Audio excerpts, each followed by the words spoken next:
ईश्वर का आत्मा मुझ पर है, क्योंकि उसने मुझे चुना गरीबों को सुसमाचार सुनाने के लिए। उसने मुझे भेजा है मुक्ति का प्रचार करने, बंदियों के लिए, अंधे को दृष्टि वापस दिलाना,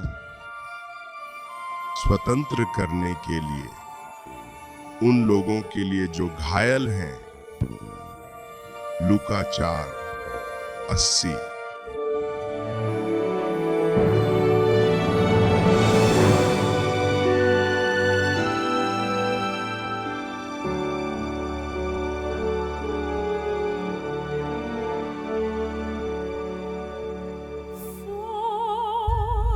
God so loved the world that he gave his only begotten Son.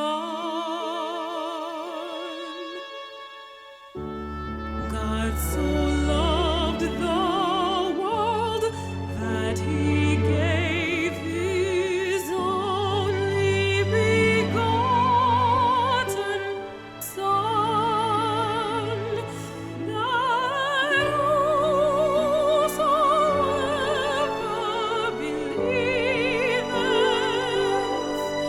in him should not perish,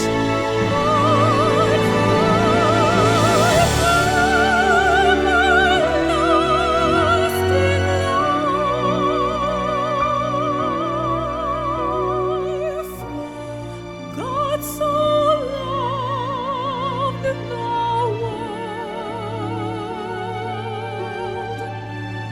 God so loved the world.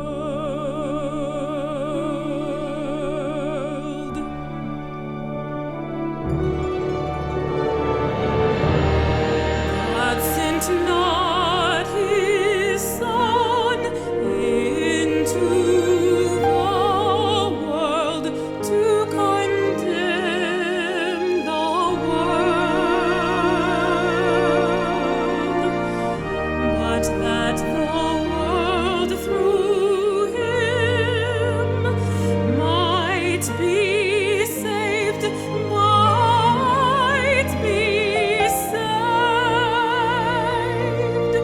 For God sent not his Son into the world to condemn the world, condemn the world, but that might be saved. The world might be saved. The world might be saved. God so loved the world. God so loved the world. God so loved the world. God so loved the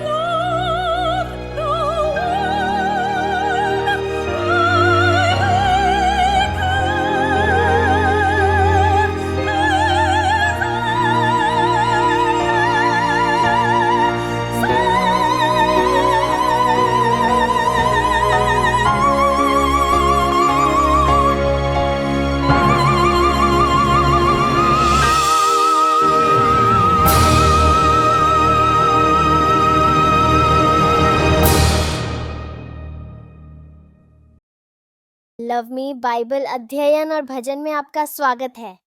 मैं लोगन आपका सह host. मैं लोनी आपका host. हम इस विषय की खोज कर रहे हैं, यह सब प्यार के बारे में है। क्या शानदार याद दिलाई है अनिका ने उस शक्तिशाली गीत में, ईश्वर ने इतना प्यार किया। आइए हम प्यार के बारे में इस यात्रा की शुरुआत करें।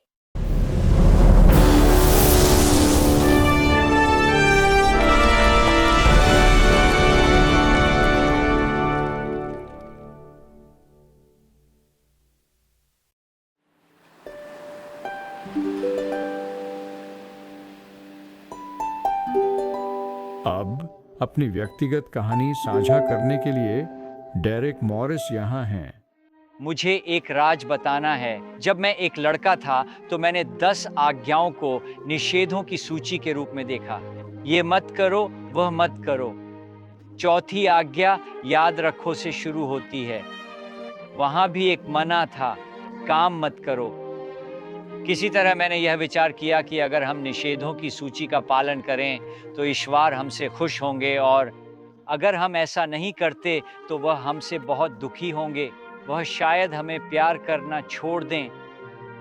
जब मैंने यीशु की शिक्षाएं सीखी तो मैंने पाया कि प्रभु की आज्ञाएं 2 बड़ी आज्ञाओं में समाहित हैं। अपने पूरे दिल, अपनी पूरी आत्मा और अपने पूरे मन से अपने ईश्वर से प्रेम करो। यीशु ने कहा यह सबसे बड़ी आज्ञा है। यीशु ने कहा दूसरी भी इसी तरह है, तुम अपने पड़ोसी से प्रेम करो। यीशु के अनुसार आज्ञाएं सिर्फ एक शब्द में संक्षिप्त की जा सकती है, प्रेम। और प्रभु की आज्ञाओं के प्रति हमारी प्रतिक्रिया भी प्रेम के बारे में है। अगर तुम मुझसे प्रेम करते हो तो मेरी आज्ञाओं का पालन करो। हम प्रेम पूर्ण आज्ञाकारिता से जवाब देते हैं क्योंकि परमेश्वर हमारा अद्भुत सृष्टिकर्ता और हमारा दयालु उद्धारक है। मैं वापस निर्गमन 20 में गया जहां आज्ञाओं की सूची है, और मैंने पहली आज्ञा से पहले का पद पढ़ा, तुम्हारे लिए मेरे सिवा कोई अन्य देवता नहीं होगा। और मैंने पाया मैं तुम्हारा यहोवा हूँ जिसने तुम्हें मिस्र की भूमि से बंधन के घर से निकाला। दूसरे शब्दों में प्रभु कहते हैं मैं तुम्हारा उद्धारक हूँ, मैं तुमसे असीम और अटूट प्रेम करता हूँ। मैंने तुम्हें बनाया और छुड़ाया, मैं तुम्हारी रक्षा और देखभाल करना चाहता हूँ। मैं हमारे रिश्ते की देखभाल करना चाहता हूँ। अब यह एक यात्रा है जिसे संजोना चाहिए। जब मैं 20 का था, Newbold college in England में पढ़ाई कर रहा था। मेरी मुलाकात बोडिल चेन नामक एक उल्लेखनीय अमेरिकी महिला से हुई। उसका नाम ध्यान खींचता है। बोडिल वाइकिंग ई के पहला नाम और एक चीनी उपनाम चेन। मैंने पाया कि उसके पिता एक प्रतिभाशाली वैज्ञानिक थे जिन्होंने अपनी पीएचडी पूरी की। 21 साल की उम्र में वह कोपेनहेगन विश्वविद्यालय में पोस्ट डॉक्टरल फेलोशिप के लिए गए। वह चर्च में एक सुंदर डेनिश महिला से मिले और शादी कर ली। उसका नाम इंगिलिसे रस्मुसन था। अब आप समझते हैं कि उनके पहले जन्मे का नाम वाइकिंग और उपनाम चीनी क्यों है। बोडिल ने अमेरिका के हाई स्कूल में पढ़ाई पूरी की और कॉलेज के पहले वर्ष के लिए एक साहसिक यात्रा पर गई, और प्रभु की कृपा से उसने न्यू बोल्ड कॉलेज में दाखिला लिया। मैंने उसे पहली बार देखा जब वह गा रही थी। मैंने तुरंत उसकी मधुर अल्टो आवाज़ की सराहना की। जब मुझसे एक युवा रिट्रीट के लिए एक गीत बनाने के लिए कहा गया तो मैंने बोडिल से गाने के लिए कहा। मेरे पास कोई रोमांटिक इरादा नहीं था, मुझे एक अल्टो चाहिए थी गाने के लिए। जब हम साथ में गाने और प्रार्थना करने लगे, हम अच्छे दोस्त बन गए, और वह 40 साल बाद भी गा रही है। हमारी यात्रा ये एक सुंदर यात्रा है। वह मेरी सबसे अच्छी दोस्त है और हमारा रिश्ता मेरे लिए अनमोल है। मैं हमारे रिश्ते को सुरक्षित रखना चाहता हूँ, और मैं जानबूझकर उस कीमती यात्रा को नुकसान नहीं पहुँचाना चाहता जो हम एक साथ कर रहे हैं। क्यों? सिर्फ प्यार के कारण। हम यीशु के साथ यात्रा पर हैं। हमारी आज्ञाकारिता उसके प्रेम को अर्जित नहीं करती। हम उसे इसलिए प्रेम करते हैं। हमारा प्रेम संबंध एक यात्रा है जो अनंत काल तक चलेगा।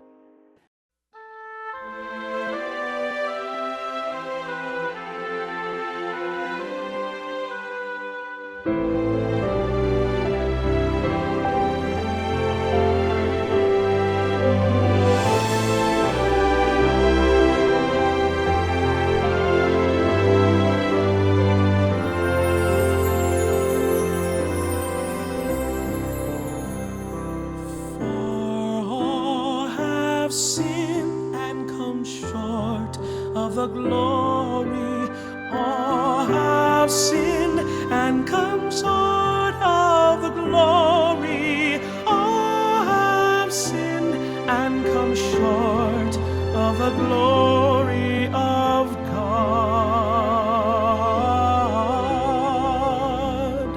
For all have sinned and come short of the glory. All have sinned and come short of the glory. All have sinned and come short of the glory of God.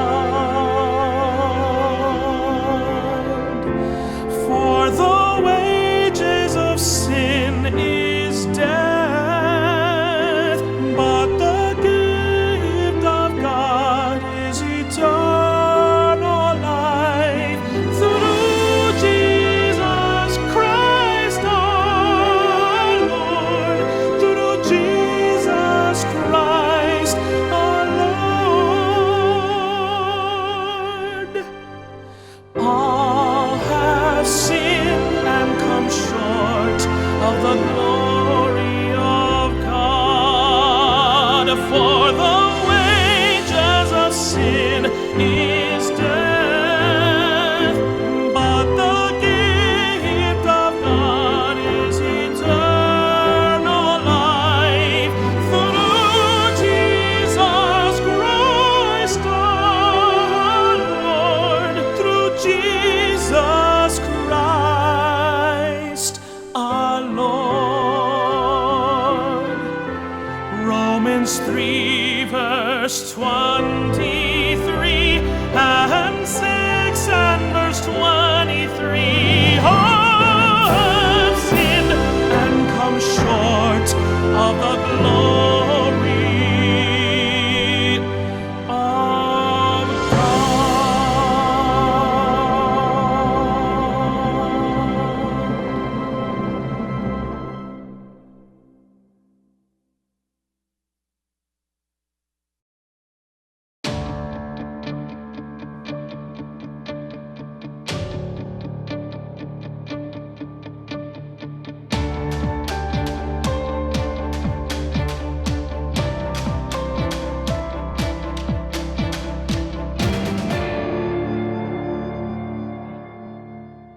विज्ञान की अंतिम सीमा मानव मस्तिष्क। पूर्वी सिंगुलेट कॉर्टेक्स या SCC मस्तिष्क का वह भाग है जो आपकी आंखों के बीच और माथे के पीछे थोड़ा सा होता है। यह क्षेत्र करुणा, सहानुभूति और प्रेम का अनुभव करने का स्थान है और यहाँ हम सही और गलत का चुनाव करते हैं। इसके बगल में डॉर्सोलैटरल प्रीफ्रंटल कॉर्टेक्स है जहाँ हम तर्क और रणनीति बनाते हैं और उसके नीचे विवेक है। ईश्वर के प्रेम और सत्य के तरीके एंटीरियर सिंगुलेट कॉर्टेक्स को मजबूत करते हैं ताकि वह ठीक हो सके और यह मध्य मस्तिष्क के लिम्बिक सिस्टम में स्थित भय सर्किट को शांत करता है। एक कठोर देवता की पूजा या दूर के प्रभु का होना मस्तिष्क के लिम्बिक सिस्टम में भय के सर्किट को सक्रिय करता है और वह क्षेत्र बढ़ता है, जबकि आपके मस्तिष्क के अग्र भाग में एंटीरियर सिंगुलेट कॉर्टेक्स का आकार घटता है और यह मस्तिष्क और शरीर में पुरानी क्षति और सूजन का कारण बनता है। वैज्ञानिकों ने सफेद मस्तिष्क कोशिकाओं, ग्लियल कोशिकाओं और रक्त वाहिकाओं में कुछ प्रोटीनों का पता लगाया है। इसे BDNF मस्तिष्क से उत्पन्न न्यूरोट्रॉफिक कारक कहा जाता है। यह हमारे मस्तिष्क की कोशिकाओं के लिए खाद की तरह काम करता है जिससे वे मजबूत और जुड़ते हैं। यह नए न्यूरॉन्स भी बनाता है, लेकिन हमारा शरीर इस अद्भुत BDNF प्रोटीन को सीधे नहीं बनाता। यह एक लंबा प्रोटीन बनाता है या एक पूर्ववर्ती प्रोटीन जिसे प्रोBDNF कहा जाता है, और इसका प्रभाव BDNF के विपरीत होता है। BDNF खाद की तरह कार्य करता है, लेकिन यह पूर्ववर्ती जो हम बनाते हैं खरपतवार नाशक की तरह काम करता है। तो अगर यह एक तंत्रिका कोशिका से जुड़ता है तो यह उसे मार देता है।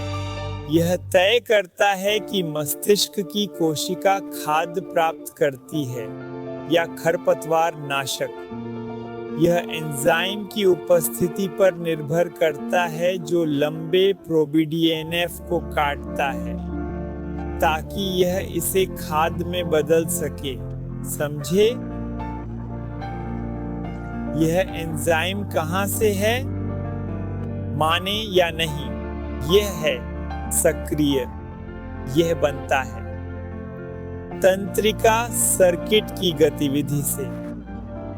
अगर तंत्रिका सर्किट सक्रिय है और काम कर रहा है, यह एंजाइम बनाता है। यह अधिक खाद्य और प्रोटीन बनाने की प्रक्रिया को बढ़ावा देता है जिससे सर्किट मजबूत होता है। अगर सर्किट निष्क्रिय है, यह एंजाइम नहीं बनाता और इसलिए खरपतवार नाशक प्रोBDNF नियंत्रण ले लेता है और यह सर्किट को काटने और बंद करने लगता है। अब आप समझ गए। अगर आपने एक विदेशी भाषा सीखी है तो अभ्यास करने से मस्तिष्क एंजाइम बनाता है जो खरपतवार नाशक को खाद में बदलता है। आपकी भाषा में सुधार होता है। लेकिन अगर 20 साल बीत जाते हैं और आपने इसका उपयोग नहीं किया, क्या होगा? सर्किट 20 वर्षों से सक्रिय नहीं रहा, इसलिए एंजाइम नहीं बना। आपके पास केवल खरपतवार नाशक हैं और यह काटता है, बंद करता है और आपको पता भी नहीं चलता। आपकी उस भाषा में प्रवाह खो जाता है। हमें हर विचार को यीशु के अधीन लाना चाहिए, क्योंकि अगर आप ऐसा नहीं करते तो सभी अस्वस्थ तंत्रिका सर्किट, वे अस्वस्थ विचार पैटर्न खराब नहीं होंगे क्योंकि वे सक्रिय रूप से काम कर रहे हैं और अधिक न्यूरॉन्स को जोड़ रहे हैं और आप मसीह के समान नहीं बनेंगे। दूसरी ओर, जब हम हर दिन 1 घंटा प्रभु के वचन से पढ़ते हैं और उनके प्रेम पर ध्यान करते हैं, विशेष रूप से कैलवरी पर प्रदर्शित अंतिम दृश्यों के रूप में, जब हम प्रभु के प्रेम को देखते हैं तो यह सचमुच बदल देगा हमारा दिमाग।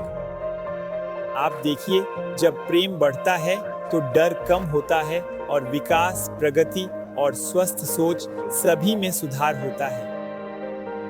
याद रखें, यदि आप स्वस्थ मस्तिष्क चाहते हैं, प्रभु के प्रेम पर ध्यान दें।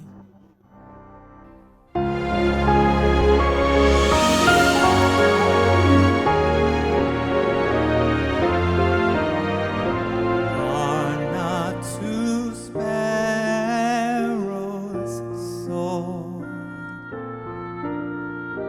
for a copper coin, and not one of them falls to the ground apart from your Father's will. But the very hairs of your head are all numbered. Do not fear them.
through 31. Do not fear.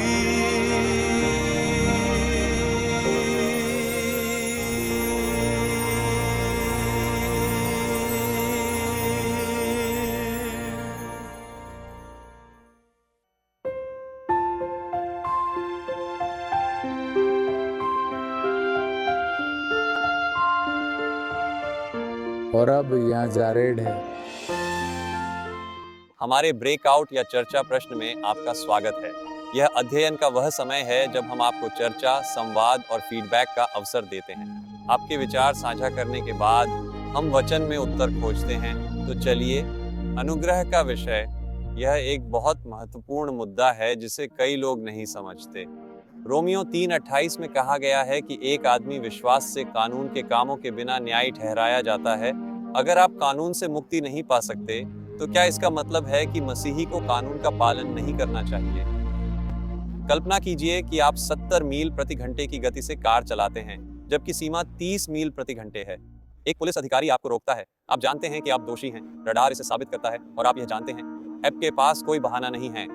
आप कहते हैं, अब Bible अध्ययन में आ रहे Bible अध्ययन में आपको जुर्माना मिलना चाहिए था, लेकिन पुलिस ने छोड़ दिया, आपको छोड़ दिया। बिना किसी संदेह के आपने कानून का उल्लंघन किया, लेकिन अधिकारी ने आपको अनुग्रह दिखाया। उसने तुम्हें वह नहीं दिया जिसके तुम हकदार थे। कानून द्वारा निंदा न किए जाने के कारण अनुग्रह दिखाए जाने के परिणाम स्वरूप अब से आपको कानून के भीतर कैसे रहना चाहिए। एक क्षण रुकें और विकल्पों के बारे में सोचें। ए, गति सीमा बदलने की कोशिश करें ताकि आप तेज चलाएं। बी, रडार खरीदें ताकि आप पुलिस की उपस्थिति का पता लगा सकें। सी, कानून का पालन करें। डी, जब पुलिस पीछे हो तब कानून का पालन करें और जब वह आपको न देख सके तब तेज चलाएं। या ई, कानून और पुलिस की अनदेखी करें और तेज चलाएं क्योंकि आप कानून के अधीन नहीं हैं, आप अनुग्रह के अधीन हैं। या एफ, कुछ और करें। जैसे क्या?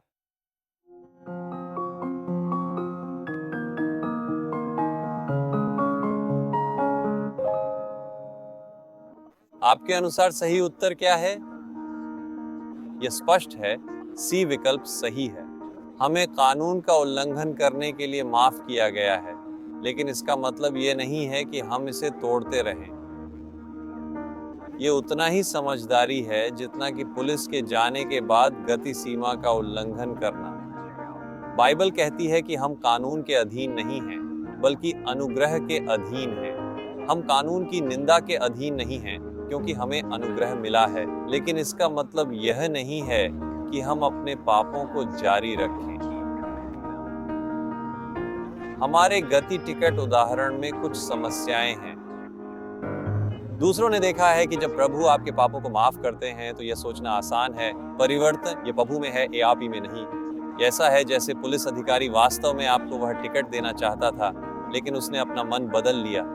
लेकिन प्रभु कोई ब्रह्मांडीय पुलिस नहीं है जो आपको पकड़ने के लिए है। वह आपसे द्वेष नहीं रखते। जब प्रभु का प्रेम का कानून, प्रेम का चक्र हमारे पहले माता पिता द्वारा पाप और विद्रोह से टूट गया, तुरंत प्रभु के अनुग्रह ने टूटे हुए संबंध को पुनर्स्थापित करने के लिए कार्रवाई की। ये गति टिकट का उदाहरण भी कमजोर है क्योंकि यह हमारे मानव निर्मित गति सीमा कानूनों और प्रभु के कानूनों के बीच एक महत्वपूर्ण अंतर को नजरअंदाज करता है। हमारे कानून मनमाने हैं, गति सीमा बदल सकती है। ईश्वर के कानून हमेशा के लिए हैं। उसका प्रेम का कानून, चाहे वह गुरुत्वाकर्षण के कानून में हो या 10 आज्ञाओं में, वास्तव में बदल नहीं सकता। यदि कोई व्यक्ति 5वीं मंजिल से कूदता है आज या 1000 साल बाद, जमीन पर संभावना है कि कुछ टूटने वाला है, लेकिन एक चीज की मैं गारंटी दे सकता हूं कि वह नहीं टूटेगी। इस अर्थ में जब हम ईश्वर के प्रेम के कानून को तोड़ते हैं तो कुछ टूटता है, लेकिन आज्ञाएं नहीं टूटती। ये हम हैं, हम टूटते हैं और मर जाते हैं। यहाँ ड्वेन है और उसके पास एक सवाल है। धन्यवाद। पौलुस ने लिखा कि कानून हमें नहीं बचाता, हम कानून के अधीन नहीं बल्कि अनुग्रह के अधीन हैं। अगर प्रभु का अनुग्रह हमारे पापों से बड़ा है तो हम पाप क्यों न करते रहें ताकि अनुग्रह बढ़ता रहे। आइए देखें कि पौलुस इस प्रश्न का उत्तर रोमियो के 6 अध्याय और 2 पद में कैसे देते हैं। नहीं, हम जो पाप में मर गए हैं वह उसमें कैसे जी सकते हैं? इसका मतलब है कि हमारे पास यीशु में एक नई जिंदगी है जिसमें हमें अपने पापों पर विजय का वादा किया गया है। अब पाप और मृत्यु कैसे जुड़े हैं? इसका उत्तर रोमियो 6:23 में है। बाइबल कहती है कि पाप की मजदूरी मृत्यु है, लेकिन परमेश्वर का उपहार अनंत जीवन है। क्या आपको याद है कि स्वर्गदूत ने यूसुफ से क्या कहा? मत्ती 1:21 में लिखा है, और वह एक पुत्र को जन्म देगी और आप उसका नाम यीशु रखेंगे, क्योंकि वह अपने लोगों को उनके पापों से बचाएगा। प्रभु की उद्धार योजना में आपको पाप से अलग करना और स्वतंत्र करना शामिल है, ताकि आप मृत्यु का कारण न बने। जैसे पाप और मृत्यु अलग नहीं है, वैसे ही धर्म और जीवन भी हैं। आप धर्म कैसे प्राप्त कर सकते हैं? अच्छा होना पर्याप्त नहीं है। आप मसीह का जीवन जीने की कोशिश नहीं कर सकते। आपको उसे आमंत्रित करना होगा ताकि मसीह, धर्म का पुत्र, आपके भीतर जी सके। बाइबल और क्या कहती है?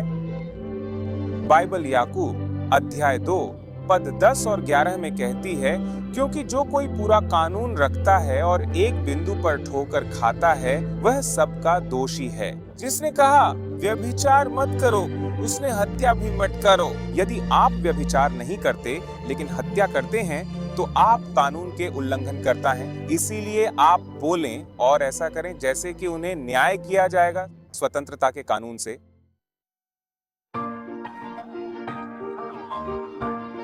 अब गाने का समय आ गया है। जब बाइबल का पाठ स्क्रीन पर आए तो चलो गाएं।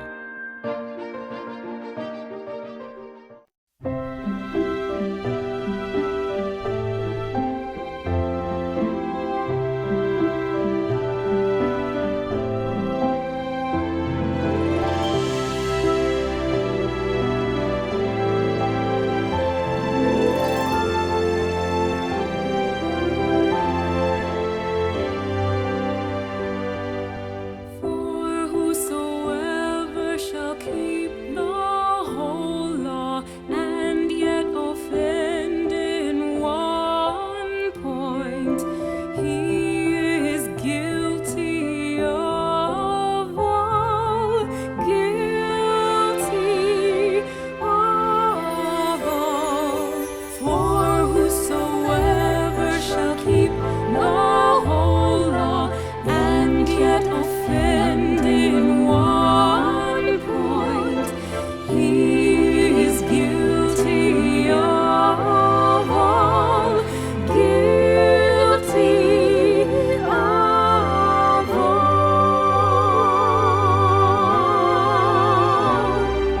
So speak ye and so do, as they that shall be judged by the law of liberty.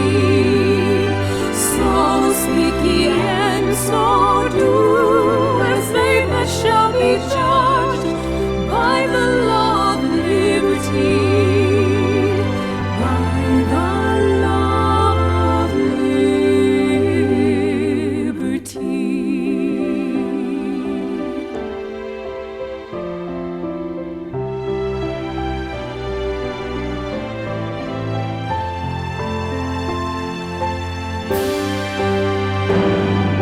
So speak ye and so do, as they that shall be judged by the law of liberty. So speak ye and so do, as they that shall be judged by the law of liberty. By the law of liberty.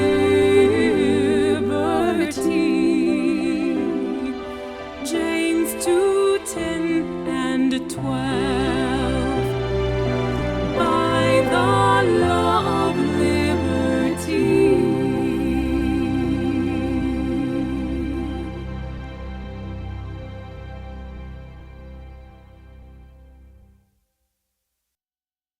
कुछ साल पहले कुछ high school के बच्चों ने एक stop sign को गिरा दिया, और उन्होंने यह सिर्फ मजाक के लिए किया। एक ट्रक चौराहे से गुजरा, एक कार को टक्कर मारी और 3 बच्चों की जान ले ली। स्टॉप साइन कानून का संकेत था।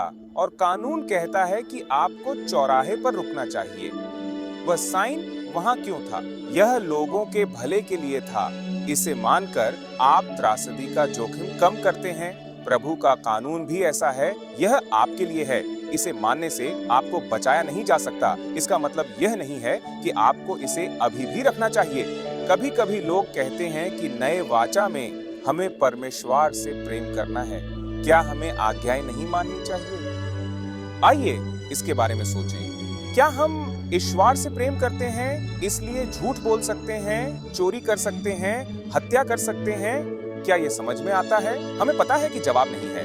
मुझे यकीन है कि हमारे मित्र जो यह सिखाते हैं कि क्रूस पर कानून खत्म कर दिया गया था, उनका वास्तव में ये मतलब नहीं है। बाइबल स्पष्ट है कि प्रभु से प्रेम करने का क्या अर्थ है। बाइबल ईश्वर के प्रति प्रेम दिखाने के लिए क्या कहती है? पहले यूहन्ना में क्या कहा गया है, इस पर ध्यान दें। हम जानते हैं कि हम प्रभु के बच्चों से प्रेम करते हैं जब हम प्रभु से प्रेम करते हैं, क्योंकि यही ईश्वर का प्रेम है कि हम उसकी आज्ञाएं माने, और उसकी आज्ञाएं कठिन नहीं हैं।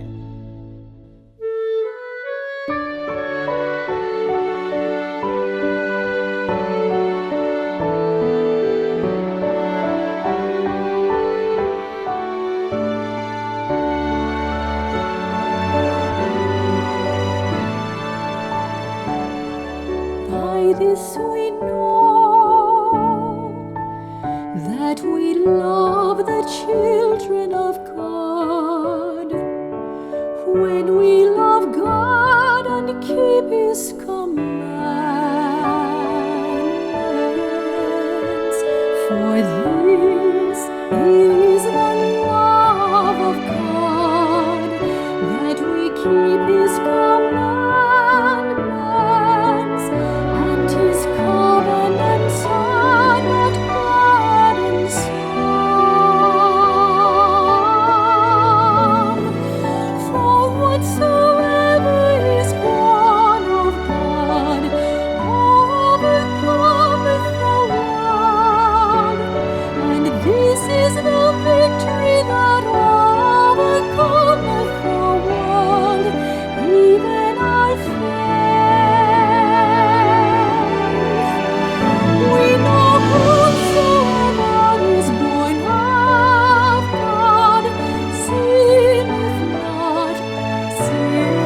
not, but he that is begotten of God keepeth himself. We know whosoever is born of God sinneth not, but he that is begotten of God keepeth himself, and the wicked one toucheth him not.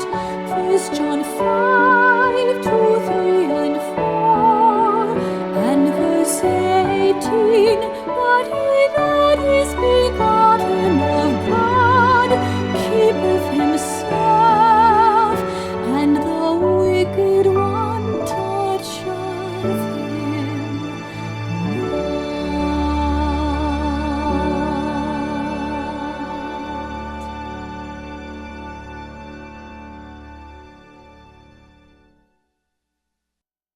वह, जैसा कि कहते हैं, पाप में दोषी थी, पकड़ी गई।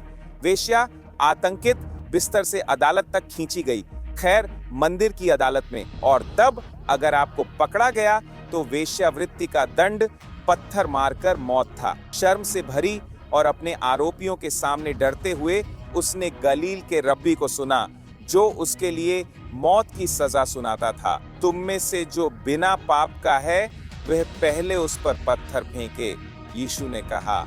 एक अनंत चुप्पी के बाद उसने देखा कि उसके आरोपी एक एक करके वहां से चले गए।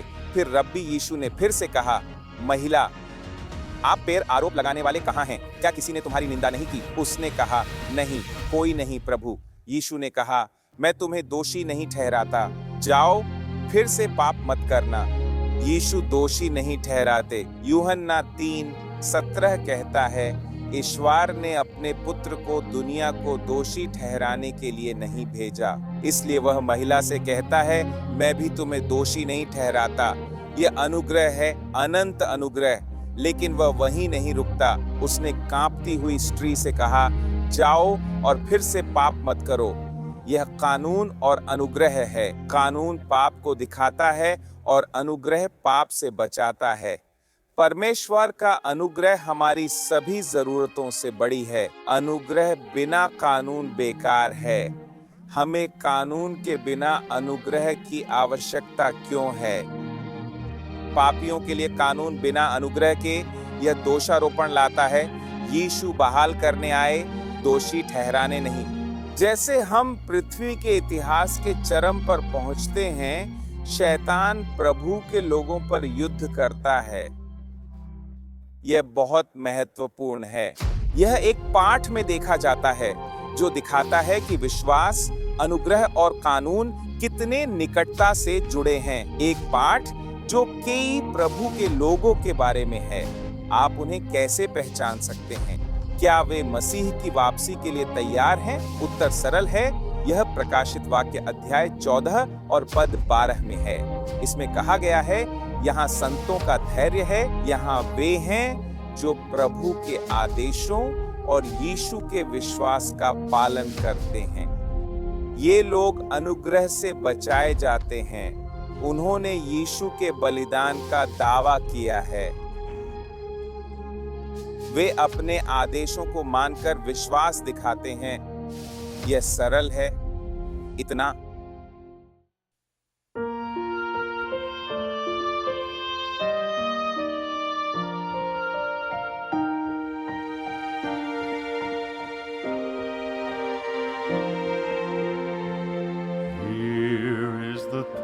Patience of the saints. Here are they that keep the commandments of God And the faith of Jesus.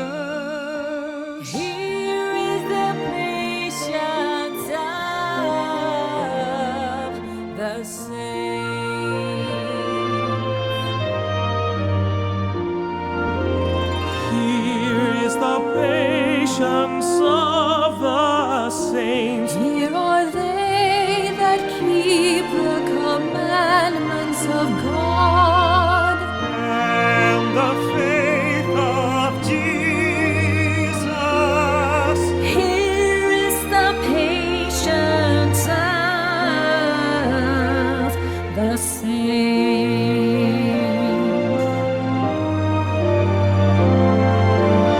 Here is the patience of the saints. Here are they that keep the commandments of God And the faith of Jesus.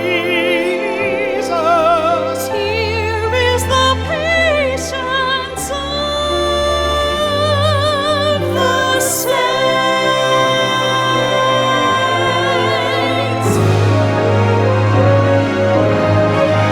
Here is the patience of the saints. Here are they that keep the commandments of God and the faith of Jesus. Here is the patience. Here is the patience. Here is the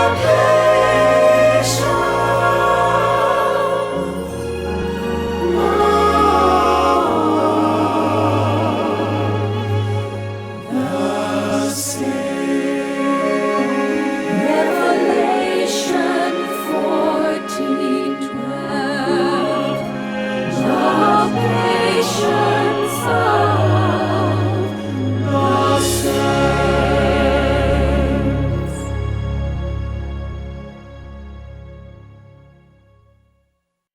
यीशु आपको एक अद्भुत छुट्टी package देते हैं जो इस दुनिया से बाहर है। गंतव्य स्वर्ग है। यह छुट्टी सदा के लिए। कब होगा? बहुत जल्दी। कैसे जाएं? हवाई से। इसकी कीमत बहुत ज़्यादा। मैं कहूँगा कि प्रति टिकट $100 ट्रिलियन से भी अधिक बहुत है। लेकिन याद रखें, यीशु आपको यह छुट्टी दे रहे हैं। ये उनके लिए बहुत महंगा था। ये पैसे से अधिक है। उन्होंने कीमत चुकाई और यही ईश्वर की कृपा है। आपके लिए टिकट मुफ्त है। अगर आप रुचि रखते हैं तो कौन नहीं? मैं सुनकर खुश हूँ। यह प्रस्ताव सच में बहुत अच्छा लगता है। लेकिन मैंने चेक किया, यह सही है। मैं आपको इसे देखने के लिए कहता हूँ और इस यात्रा में शामिल हों।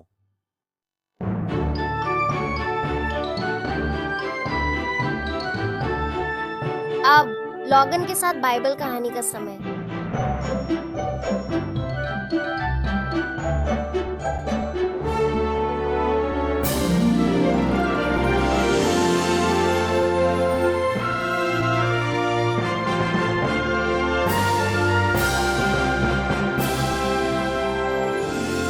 और अब यहाँ लोगन मौजूद हैं। वह केवल 12 साल का था जब उसके माता पिता उसे पहले पासओवर समारोह के लिए यरूशलेम ले गए। तब यीशु की उम्र 12 साल थी। वह 12 साल के थे, पर उनकी सोच तेज थी। उन्होंने सफेद कपड़े पहने पुजारियों को देखा और उनका दिल पिघल गया। उन्होंने निर्दोष मेमनों की आवाजें सुनी और उन्हें बलिदान होते देखा। बलिदान के वेदी पर खून से सने हुए लोग। हर दिन उन्होंने प्रभु के सामने धूप का बादल चढ़ते देखा, जो दिन ब दिन स्पष्ट होता गया। अर्थ समझने लगे। हर क्रिया उनके जीवन और भाग्य से जुड़ी हुई थी। नए विचार उनके भीतर थे। जब उनके स्वर्गीय पिता ने उनके 12 वर्षीय बेटे के मन में चीजों को जोड़ा, उनकी मिशन का रहस्य प्रकट करते हुए, जो परमेश्वर का मेमना था। जब उत्सव खत्म हुआ, यीशु के माता पिता शहर छोड़ गए, यह सोचकर कि वह अन्य बच्चों के साथ खेल रहा है। बड़ी गलती। यीशु मंदिर के पास स्कूल में चले गए। विद्वान रब्बियों के पास बैठ गए, जो कानून के जानकार थे। जब इस बच्चे ने सवाल पूछे, उन्होंने बताया कि मसीहा यहूदियों को उनके उत्पीड़कों से मुक्त करेगा और उनके देश को सबसे ऊंचा बनाएगा। फिर यीशु ने एक और सवाल पूछा। उनका उत्तर उनके भाग्य को तय करता है और आपका भी ऐसा होगा। आप और मेरा। प्रेरणा से यशायाह ने यह लिखा, यह आपके लिए क्या अर्थ है? यशायाह 55 छंद 4 से 7। उसने हमारे दुखों को उठाया और हमारे दुखों को अपने ऊपर लिया। फिर भी हमने उसे मारा हुआ, प्रभु द्वारा पीड़ित और दुखी समझा। वह हमारे पापों के लिए घायल हुआ, हमारी शांति के लिए दंड उस पर था और उसकी चोटों से हम ठीक हुए। हम सब भेड़ों की तरह भटक गए हैं। हम मुड़ गए, हर कोई अपने रास्ते, और प्रभु ने उस पर रखा हम सभी की बुराई से। वह दबाया गया और वह पीड़ित हुआ, फिर भी उसने मुंह नहीं खोला। उसे मेमने की तरह ले जाया गया, जैसे भेड़ें चुप रहती हैं, तो उसने अपना मुंह नहीं खोला।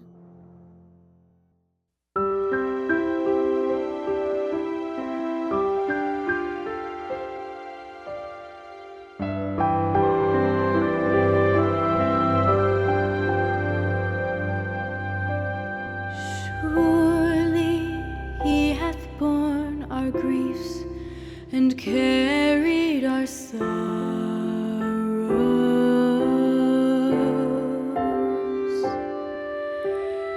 yet we did esteem him stricken, smitten of God, and afflicted.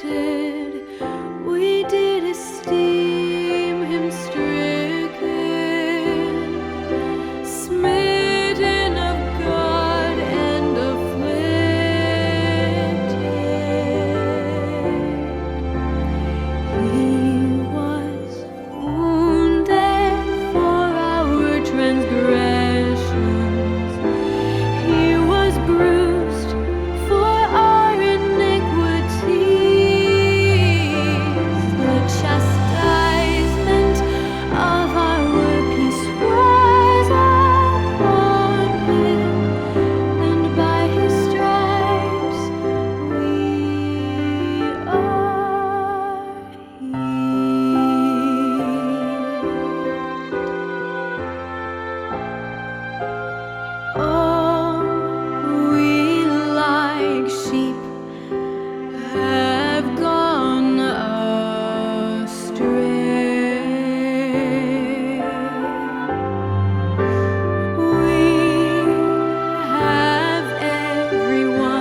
मुझे याद है कि मैंने सैम एक निर्माण श्रमिक की कहानी सुनी थी जो ऊंचे पहाड़ पर काम कर रहा था, कई मंजिलें ऊपर।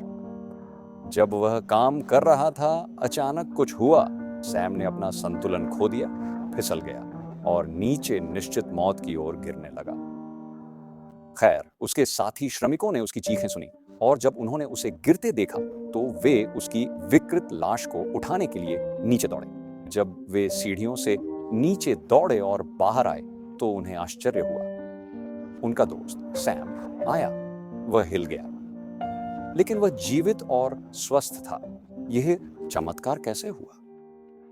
खैर, ऐसा हुआ कि सैम के गिरने से कुछ क्षण पहले स्थानीय चरवाहा अपने भेड़ों के झुंड को शहर के माध्यम से ले जा रहा था और सैम नीचे कठोर पेवमेंट पर गिरने के बजाय वह भेड़ों पर गिर गया।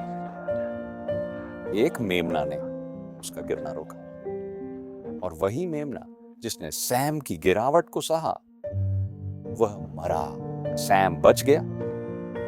गुरुत्वाकर्षण का नियम नहीं टूटा, लेकिन एक मेमना, टूटी हुई मेमना ने कीमत चुकाई ताकि सैम जीवित रह सके। मित्र, तब आदम और हव्वा 9 पॉइंट याद किया और गिरे। तब से जब उनकी अवज्ञा ने प्रभु के प्रेम के नियम को बाधित किया, उन्होंने भी अपनी अवज्ञा के लिए निश्चित और निश्चित मृत्यु का सामना किया। पाप की मजदूरी अभी भी है मृत्यु। वह अपने कानून को बदल नहीं सकता, जैसे गुरुत्वाकर्षण का कानून नहीं बदलता। लेकिन प्रभु ने हमारी गिरावट देखी और उसी क्षण प्रभु के प्रेम ने एक योजना बनाई जो उसके पुत्र को भेजेगी कि वह परमेश्वर का मेमना बने। वह गिरावट के परिणामों को सहन करेगा क्योंकि उसने कीमत चुकाई। आप और मैं अनंत जीवन प्राप्त कर सकते हैं। ईश्वर का कानून नहीं बदला। कैलवरी की पहाड़ी पर प्रभु का गुरुत्वाकर्षण का कानून उसके गतिज ऊर्जा के कानून से मिला। न्याय ने अनुग्रह से मुलाकात की और परमेश्वर का मेमना उस गिरावट के प्रभाव को सहन किया। उसने आपकी मृत्यु मारी ताकि आप उसकी जीवन पा सकें। ओ अद्भुत प्रेम! क्या आपने सोचा है कि प्रभु आपसे कितना प्रेम करता है? दोस्त, प्रभु इंतजार कर रहा है। आज स्वीकार करें।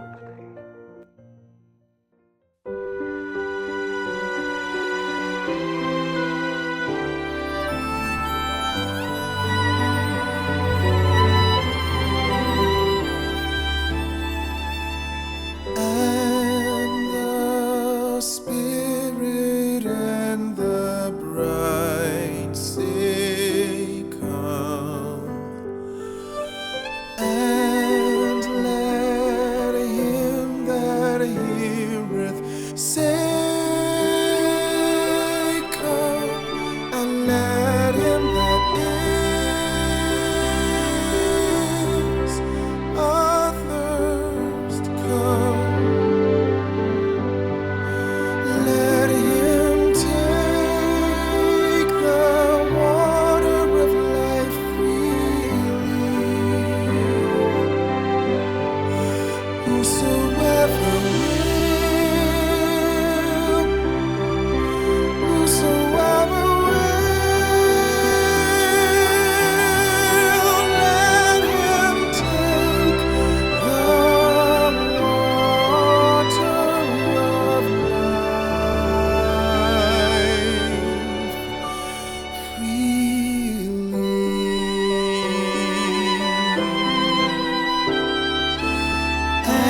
प्रार्थना। स्वर्गीय पिता, मैं अपने पापों को मानता हूँ और पछताता हूँ।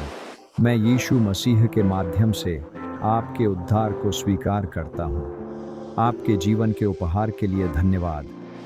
यीशु के नाम में, आमीन। अगली बार तक याद रखें, सब कुछ प्रेम में है।